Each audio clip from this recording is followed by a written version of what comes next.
cela est bon et agréable devant Dieu notre Sauveur, qui veut que Dieu veut que tous les hommes soient comment? Et parviennent à la connaissance de... Regardez le cœur de Dieu. Dieu voudrait que tous les hommes soient sauvés et qu'ils parviennent à la connaissance de la vérité. Quelqu'un peut le répéter ici, que Dieu veut que tous les hommes soient sauvés et parviennent à la connaissance de la vérité.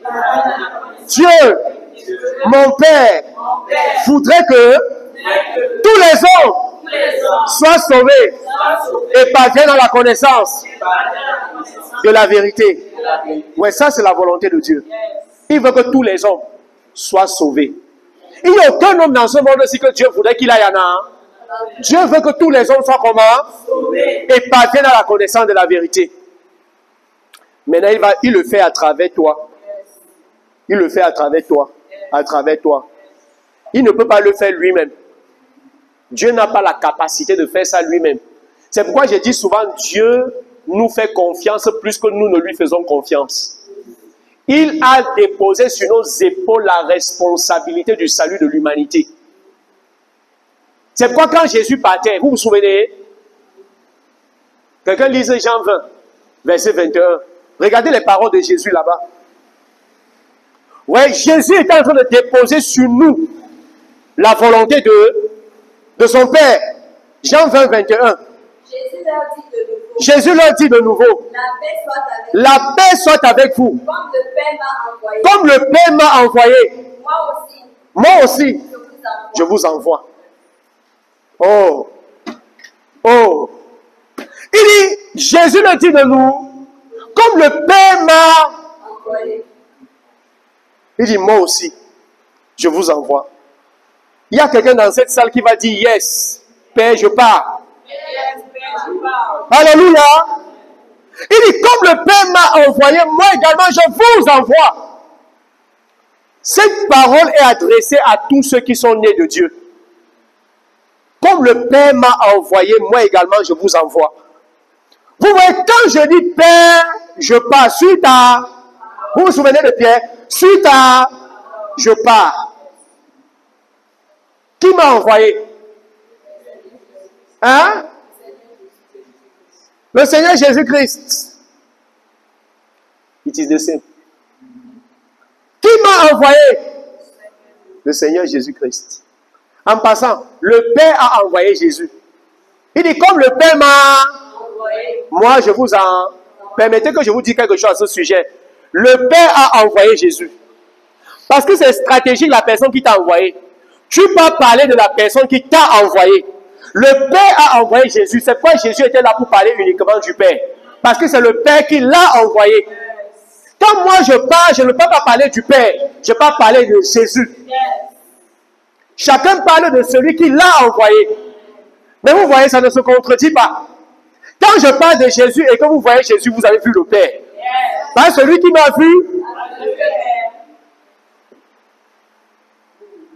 Chacun parle de celui qui l'envoie. Donc je ne peux pas parler que le Père est Dieu. Non, je peux parler de Jésus. C'est Jésus qui m'a envoyé. Il dit, comme le Père m'a envoyé, moi également. Maintenant, quand il t'envoie, tu as besoin de dire, Seigneur, je pars. Parce qu'on peut t'envoyer et tu ne pars pas. C'est pourquoi beaucoup résistent à l'évangile. Donc, l'évangélisation, chacun commence à trouver les raisons. Oh, il fait très chaud. Ah, elle a dit l'autre, on va me voir. On va m'appeler témoin de jour. Donc, tu es aussi entré dans les choses là. Merci, maman. Oui. Permettez-moi de vous dire qu'il n'y a rien de si noble que de s'associer aux choses que Jésus a dit. Ce sont ces choses qui nous donnent de la valeur. Écoutez, quand vous me voyez, vous savez que je suis un homme qui est sûr de moi. Hein? Immensement sûr de moi. Ne croyez pas que ça a à voir avec quelque chose dans ce monde-ci. Hein? Ça a à voir avec les paroles de Jésus. Le monde ne me dit pas qui je suis. Parce que Jésus m'a dit qui j'étais. Et je sais qui je suis. Vous comprenez? Je vous ai dit ce matin, I am a king. Donc, il n'y a pas un président d'une nation dans ce monde-ci qui me donne, c'est-à-dire ça me donne, non! Tu n'as pas la valeur que moi. Et vous voyez, je ne me vois pas juste moi comme ceci. Quand je sais que tu es né de Dieu, je te donne plus de valeur qu'à celui qui n'est pas né de Dieu. Parce que celui-là est mort. Est-ce que vous comprenez? C'est quand quelqu'un vient chez moi, si tu es un enfant de Dieu, je vais te traiter comme un roi. Souvent, je traite mes enfants, c'est-à-dire, ils tremblent même. Vous comprenez ce que je dis? C'est-à-dire, tu vas, imagine, ces élèves sont très grandes, d'accord? Plus petite qu'elle. Je vais sortir une bouteille de champagne, te servir, donc c'est le Jacques, elle ne parvient même pas à manger sur ma table.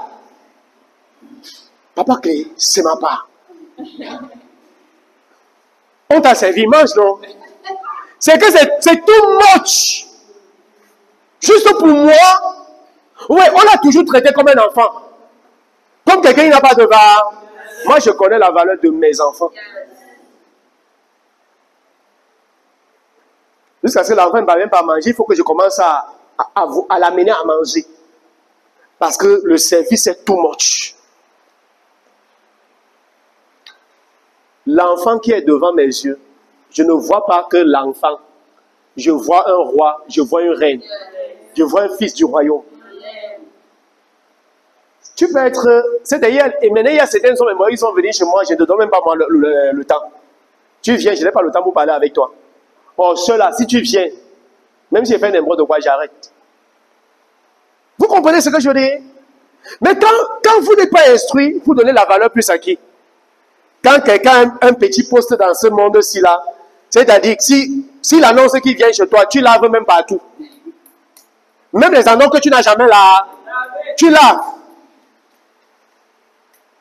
Tu attends un mort et tu te donnes tellement de peine. Le jour où le vivant et un roi vient chez toi, tu le traites n'importe comment. Non. Pas ceux qui vivent dans la réalité du royaume de Dieu. Quand quand un de mes enfants entre chez moi, une bouteille de champagne sera cassée. Donc pour lui, j'ai mes principes. Because I'm a king. Ah. Vous voyez la mentalité? On ne dit pas seulement, hein, Israël.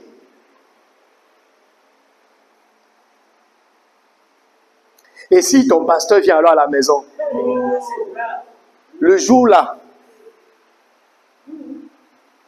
ce que tu n'as jamais fait.